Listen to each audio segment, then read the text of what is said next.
What is up, YouTube knife community? All right, first off, we're using a little bit different setup today. Yeah, just let me know what you guys think of this. May do more videos here, but yeah. Anyway, if you want to reach me for mods, this is how you get in touch with me. There's my Instagram and my email. Either one of those will work. So we have a handful of knives to talk about. A few are pretty much the same, but we're gonna get into it. First up, we're gonna talk about a couple of Yojimbos, and these were sent to me by a guy named Harry, and I've done several knives for him at this point. I've done at least two Yojimbos and another Yojimbo. I think these two right here make 6 or 7 knives that I've done for him recently, and they've all been in that Yojimbo family. These knives came to me already chopped, like the blade length was chopped off, and both of these knives are used. He just wanted me to do the spine mod that I do, add the choil, and fix those humps in the handle. So that's what I did, and I bronzed the hardware. We did no acid washing or anything like that. So yeah, straight spine mod, handle mod, finger choil, just a small choil. I didn't want to take much away from his cutting edge, so there you see. I mean, he lost probably less than an eighth of an inch, something like that. There it is. I sharpened it up for him. It's good to go again. So he lives in California, if I'm not mistaken, and of course we all know what the laws are in California. Sorry about that. Next up is another one for him. It's just a little bit shorter than the first one. And again, these knives were chopped when they came to me. All I did was straighten the spine and did the handle and the hardware. But there they are. They're sharp. They're ready to go. Getting these sent back to him. But there's your two knives, Harry. Oh yeah, the scale chamfers is what makes the world of difference on these. As you can see there, these are sort of blocky, probably worse than a PM2 when you get them. And then the scallop right here is convexed or concaved. I don't know. It goes down the end like that, like a scallop, and I make them like good and flat like that. So yeah, it comes out a lot better, I think. On this one, he lost part of his spidey, and that just cause the blade was shorter, so it's a steeper angle, as you can see right here. It's a steeper angle. See that? So he lost part of his spidey, but I don't think he cares. These are clearly user knives. He just wanted them a little more comfortable, and I do not blame him. And I'll put that one off the screen there. Okay, next up, I'm going to talk about a Sheepdog XL.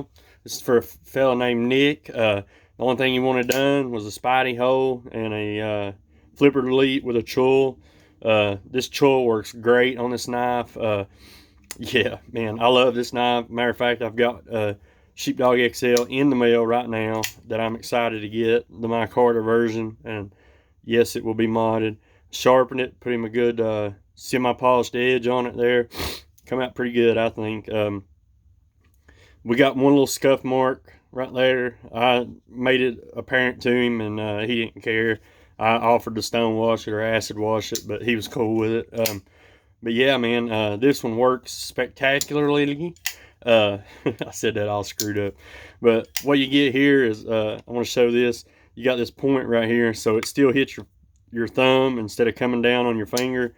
It is a little like pointy, but that's about all you can do here, because as you see, when it comes up and it wraps around the stop pin, yeah, you got to get rid of all that you can there, or it'll stick up. So yeah, that's why it is so pointy right there, I guess. But I did one for LTK not long ago, and his worked really good. But I noticed that if I moved the hole just a little bit, it'd work better, because on his, when you spidey flicked it, you would come up and you would hit this back part of the scale right here. I mean, you can do it. All you got to do is get down in the corner of his hole, or on the bottom of the hole like that, and flip it. But it works fine, and thumb flicking is absolutely incredible on this knife now. But so I moved the hole down a little bit, and in turn, you see the R of Kaiser, which this guy here does not care. So there it is. Came out smoking hot. This knife right here cut me twice before I even got started, and once after I was done. So I don't think it likes me. So I'll be happy to send it back. Next up, we're going to talk about a couple Feldspars. And the first one up is this one goes to Lefty EDC. If you guys don't know him, check him out on Instagram. Awesome guy. Obviously, he is a left-hander, so I got this set up left-handed for him. So I dyed the JG10 purple. Bead blasted it first. I don't know if it's going to come through on camera, but the bead blast made the dye a lot darker, which I like. I like the dark color. So you can spotty flick this. It's going to be easier for him because he's a lefty, and I'll show you why. Yeah, I failed that one miserably. Let me shut it up here. So on this side, I mean, the thumb flicking is great for a right-handed guy. You can spotty flick it, but there is a little, you got to get used to it, and you got to have your thumb just right. And I keep moving the camera. So a left-hander is going to have more access because they don't have the lock bar to contend with. So when you're here, I can't do it. I've tried. I cannot do it left-handed, but guarantee somebody that's left-handed can, because I'm right-handed and I can spotty flick it right-handed. So yeah, it works good. Action spectacular. Yeah, it turned out awesome. I mean, yeah, better than I thought it would. I did not extend the choil on this one. I mean, you can get the tip of your finger in there. I think it's good enough for a small knife like this.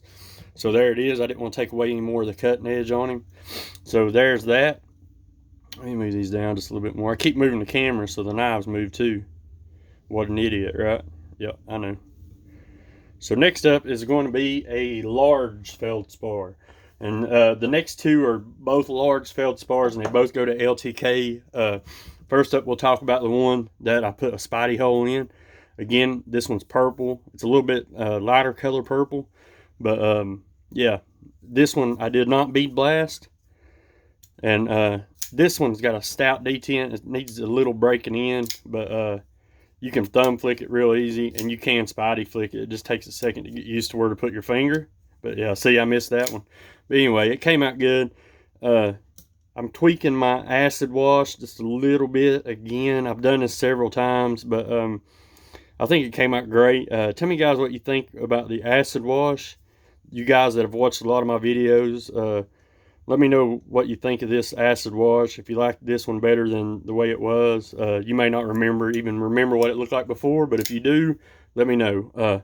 So yeah, we added a spotty hole, acid washed the blade and the liners, because you can see the lock bar access, so I don't like to leave that shiny as hell. Bronze the hardware. Again, I forgot to mention that. Bronze the hardware on Lefty's knife too.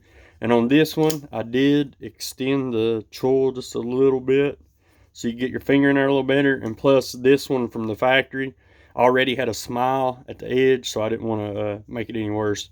So yeah, man, loving the way this one came out. Next up is another Feldspar, and this one I left the thumb studs on, so LTK can kind of compare them and tell me what he likes best. So yeah, this is the lighter purple. Okay, so this is a dark purple that I had. I thought Lefty would like that. And this purple here is a little bit lighter. But on the bead blasted one, I bead blasted one of LTK's too, which would be this one right here. And for some reason it came out lighter. Usually it comes out darker. I don't understand why it did that, but it did. So yeah. Anyway, here's the other one. Bronze the thumb stud, all the hardware, acid wash the blade, the liners, left the choil on this one. You can still get the tip of your finger in there, which is good, I think. And a nice edge. But there it is. I think it looks smoking hot. So yeah, I'm glad I got the chance to mess with the Feldspar, because you don't see a whole lot of mods out there on the Feldspar just yet. So yeah, it was good to tear into it. Again, guys, if you want to reach me, this is how you get in touch with me. Hit me up on Instagram or via email. More than likely, I'll give you my cell number and we'll chat there. It's so much easier. But anyway, that's all I've got on this one, guys. Thanks so much for watching. Let me know what you think about the acid wash and this group of knives here. And I'll see you guys on the next one. Thanks.